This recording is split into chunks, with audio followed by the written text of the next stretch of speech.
संध्या के समय कामातुर होकर कश्यप जी का वस्त्र पकड़ लिया और कहा, अपति ही है कि प्रभु मैं देखती हूं कि अग्निजिह्वा भगवान की आराधना का समय है ये, मैं जानती हूं सूर्य अस्ताचल को जा रहे हैं, बिल्कुल इस समय ऐसा नहीं करना चाहिए। पर जैसे मत वाला हाथी केले के वृक्ष को मत डालता है, केले के वन को, ऐसे ही इस प्रसुद्ध धनुर्धर कामदेव ने मेरे पर विजय प्राप्त कर ली। अर्थात मैं कामाग्नि से पीड़ित हूं, मैं बेचैन हूं, मैं नहीं सह सकती। अब आप कृपा करके आपका कल्याण हो, मेरी इस पीड़ा को दूर करें और ऐसा संतान हो जिससे आपका सुयश हो। हमने आपको बहुत प्यार से वर्ण किया है। हमारे पिता ने दक्षिण एकांत में हमसे पूछा था तुम्हें कैसा पति चाहिए, तो मैंने आपका ही नाम लिया था, अर्थात मैं आपको बहुत प्रेम करती हूं। ये प्रेम का दबाव भी डाला, इसलिए अब मुझ दीन के ऊपर कृपा कीजिए। मुझे कामदेव ने परास्त कर दिया, मैं बेचैन हूं। कश्यप जी ने कहा, ठीक है तुम्हारी इच्छा धर्मयुक्त है, कोई अधर्मयुक्त नहीं है, लेकिन इस समय नहीं, यह समय अधर्म का। अगर ऐसा किया गया तो भारी अधर्म हो जाएगा, क्योंकि संध्या काल है।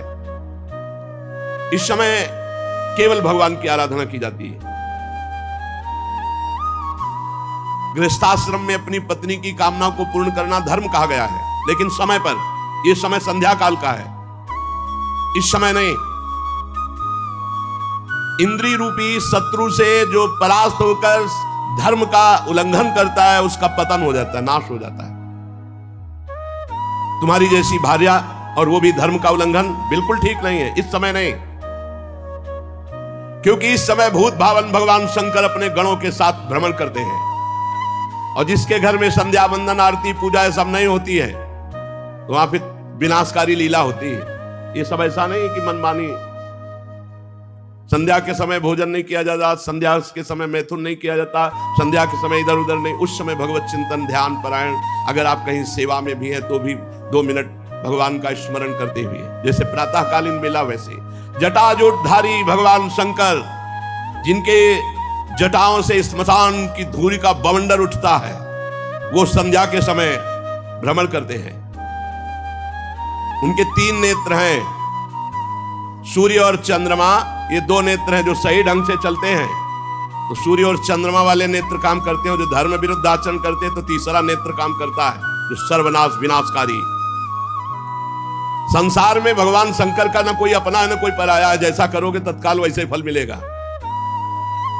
उनके लिए ना कोई आदरणीय है, ना कोई निंदनीय है, ना बंदनीय है, कोई ना त्याजनीय है, ना कोई अपना है, ना कोई पराया है।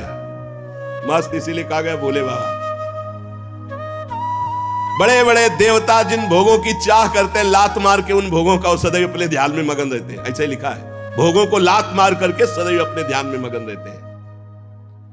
विवेकी पुरुष को चाहिए कि कोई ऐसा अपराध भगवान शंकर का ना करे। खिलवाड़ मत समझ लेना, वो देवादिदेव अगर वो चुप भी हो गए तो आद्याशक्ति अंबा अर्धांगिनी है, कहीं का नहीं रखेंगी। कैसे नहीं रखेंगे? या देवी सर्वभूतेषु बुद्धि रूपेण संस्थिता, बुद्धि घुमा देंगी, वहां फंसा देंगी जहां से निकलना मुश्किल है। बहुत समझाया पर देवी दिति तो एकदम ब्रह्मर्षि कश्यप जी का वस्त्र पकड़ लिया और कहा, मैं आपका उपदेश सुनने के लिए आपसे प्रार्थना नहीं किया। कश्यप जी ने भगवान को नमस्कार किया।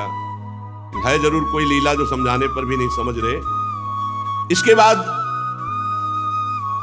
फिर स्नान करके वाणी को संयम में करके सनातन ब्रह्म का ध्यान करने लगे कश्यप जी, जैसा दिति जी चाह रही थी वैसा, क्योंकि पति है।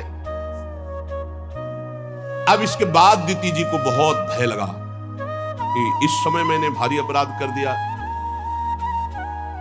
जब स्नान करके अपने नित्य कर्म में कश्यप जी तो आकर चरणों में सर नवाया और कहने लगी, ब्रह्मर्षि, इस नीच काम के लिए मैंने आपको प्रेरित किया, भारी अपराध बन गया, क्षमा कर दीजिए।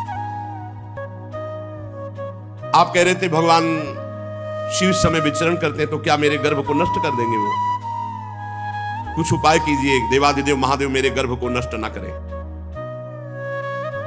क्योंकि जो दुष्टता भगवान शिव को पसंद नहीं, अगर वो करता है तो वो क्रोध मूर्ति भी है, फिर वो नष्ट कर देते हैं। प्रजापति, आप बड़े कृपालु हैं, आप मुझ पर कृपा कीजिए और चरणों में गिर पड़ी दीजिए। चुप रहे। संध्या वंदन जप अनुष्ठान पूरा करने के बाद कश्यप जी ने कहा, बहुत समझाने पर भी तुम्हारा चित्त काम वासना से मलिन था, इसलिए तुमने हमारी बात नहीं मानी और हमें भी अवहेलना करने के लिए ऐसे कार्य पर मजबूर किया। इसलिए अमंगलमयी देवी तुम्हारी कोख से विश्व का अमंगल करने वाले पुत्र पैदा होंगे, जो बार बार लोक और लोकपालों सहित अपने अत्याचार से पूरे भूमंडल को रुला देंगे। ऐसे पुत्र पैदा होंगे, क्योंकि संध्या के समय तुमने गर्भ धारण किया है। उनके ऐसे स्वभाव होंगे जो निरपराध दीन प्राणियों पर अत्याचार करेंगे, भगवत भक्तों पर अत्याचार करेंगे, स्त्री गौओं पर अत्याचार करेंगे।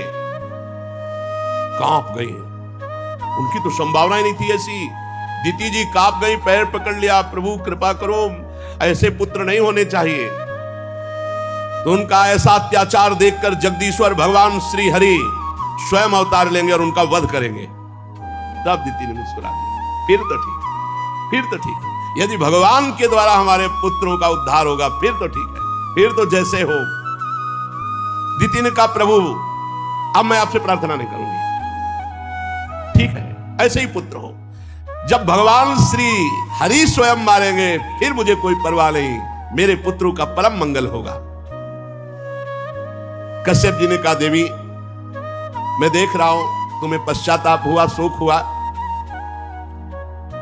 भगवान शंकर का तुम आदर करती हो, मेरा भी आदर करती हो, भगवान हरि से तो तुम बहुत प्रसन्न हो। इसलिए मैं एक वरदान देता हूं, तुम्हारे एक पुत्र के 4 पुत्रों में एक ऐसा पुत्र होगा पूरा विश्व नमन करेगा। हिरण्यकश्यप पुत्र प्रहलाद, एक ऐसा पुत्र होगा विश्व नमन करेगा। सत्पुरुष संत जन उसका आदर करेंगे, बड़े बड़े प्रेमी संत जन उसके यश का गान करेंगे। जिस पर खोटे सोने को बार बार तपाकर शुद्ध किया जाता है, उसी प्रकार अनुकरण करने के लिए, भक्ति का अनुकरण करने के लिए तुम्हारे पौत्र को आदर्श माना जाएगा। प्रहलाद जी सब भक्तों में श्रेष्ठ है, इतनी कम अवस्था में इतनी ऊंची स्थिति भक्ति की, इसीलिए सबसे पहले प्रहलाद, नारद, पराशर, पुंडरीक, पहले प्रहलाद जी का नाम। साधु जन तुम्हारे पौत्र की प्रशंसा करेंगे और स्वयं भगवान तुम्हारे पौत्र के लिए अवतार धारण करेंगे। भगवान ही तो नरसिंह रूप में आकर हिरण्यकश्यप, दीति बहुत प्रसन्न है। देखो ये होता है महापुरुषों का सानिध्य। उनके पति महापुरुष है कश्यप जी, बड़े भजनानंदी महापुरुष है। उसी का प्रभाव है कि गलत कार्य तो हो गया और परिणाम भी गलत आया, लेकिन बड़ा मंगल हो गया, सुधार हो गया। भगवान के द्वारा उनके पुत्रों को मारा जाएगा और पौत्र भगवान का महान भक्त होगा। बड़ा आनंद हुआ दीति को सुनकर। 2 बातें, कि हमारा पौत्र भगवान का भक्त होगा और हमारे पुत्र भगवान के हाथ से मारे जाएंगे। पर दीति ने जब सुन रखा था कि मेरे पुत्र बड़े दुष्ट स्वभाव के होंगे, तो उन्होंने विचार किया कि पहले तो गर्भ के बाहर ही नहीं आने देंगे हम। कोई साधारण माता थोड़ी थी, अरे उन्हीं की बहन से तो सब देवता प्रकट हुए, अदिति से, और दिति से सब दैत्य हुए, ये सब देवी हैं। मेरे पुत्र दुष्ट स्वभाव के होंगे, इसलिए मैं कश्यप जी के महान वीर को बाहर निकलने नहीं दूंगी उधर से। 100 वर्ष तक गर्भस्थ शिशु को रोक रखा, प्रसव ही नहीं होने दिया 100 वर्ष तक। यह है दैवी शक्ति संपन्न मां। ऐसे पुत्रों को जन्म ही नहीं होने दूंगी जो जगत का मंगल करेंगे 100 वर्ष तक।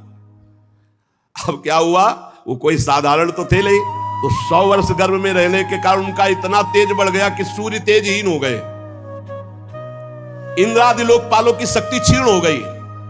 सब ब्रह्मा जी के पास गए, बोले सूर्य में प्रकाश करने का तेज नहीं रहेगा, हमें त्रिभुवन का शासन करने का तेज नहीं रहेगा, ये क्या हो रहा है।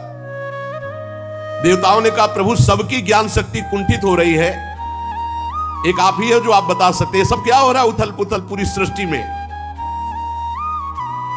ब्रह्मा जी ने कहा, देवताओं तुम्हारे पूर्वज मेरे मानस पुत्र सनक सनंदन सनातन सनत कुमार आसक्ति त्याग कर समस्त लोकों में आकाश मार्ग से विचरा करते हैं। ये कोई साधारण बात नहीं है जो तुम सबकी बुद्धि, सबका बल, सबका तेज हरण हो गया है। ये भगवान के पार्षद दिति के गर्भ में, तो दिति ने अपने गर्भ को रोक लिया कि अनिष्टकारी पुत्रों को जन्म नहीं होने देंगी, तो उनके तेज से सबका तेज नष्ट हो रहा है। तो आखिरकार कश्यप जी के वीर से जो गर्भस्थ हैं, वो हैं कौन? तो ब्रह्मा जी हंसे और कहा, देवताओं तुम्हारे पूर्वज मेरे मानस पुत्र सनक, सनंदन, सनातन, सनत कुमार, ये चारों आकाश मार्ग से विचरण करते रहते हैं। एक बार वो भगवान श्री नारायण के दर्शन के लिए वैकुंठ धाम में जा पहुंचे। वहां सब विष्णु रूप होते हैं, सब विष्णु, सब चतुर्भुज, केवल श्री लांछन चिन्ह और कौस्तुभमणि, दो चीज नहीं होती। बका पहचानना मुश्किल है कि ये पार्षद है कि भगवान हरि है, बिल्कुल हरि स्वरूप। सब प्रकार की कामनाएं छोड़कर जो भगवान का निरंतर भजन करते हैं वही वहां जा सकते हैं, दूसरा कोई नहीं। बड़ी ही सुंदर शोभा, वैकुंठ की शोभा क्या, वहां बड़े बड़े भजनानंदी महात्मा सब दिव्य रूप धारण करके, जिनकी पाप राशि भस्म हो चुकी है, जो भगवत स्वरूप को प्राप्त हो गए हैं, वैकुंठ के दूर से ही, जहां से वैकुंठ, इतनी सौरभ आती है कि उन्मत्तता आ जाती है, उन्मत्तता भगवदानंद की। वो घ्राणेन्द्री में गई सनकादि के तो व्याकुल हो गए भगवान के दर्शन के लिए। भगवत स्वरूप कबूतर, कोयल, सारस, चकवे, पपीहे, हंस, तोते, तीतर, मोर, इनका कोलाहल हो रहा है।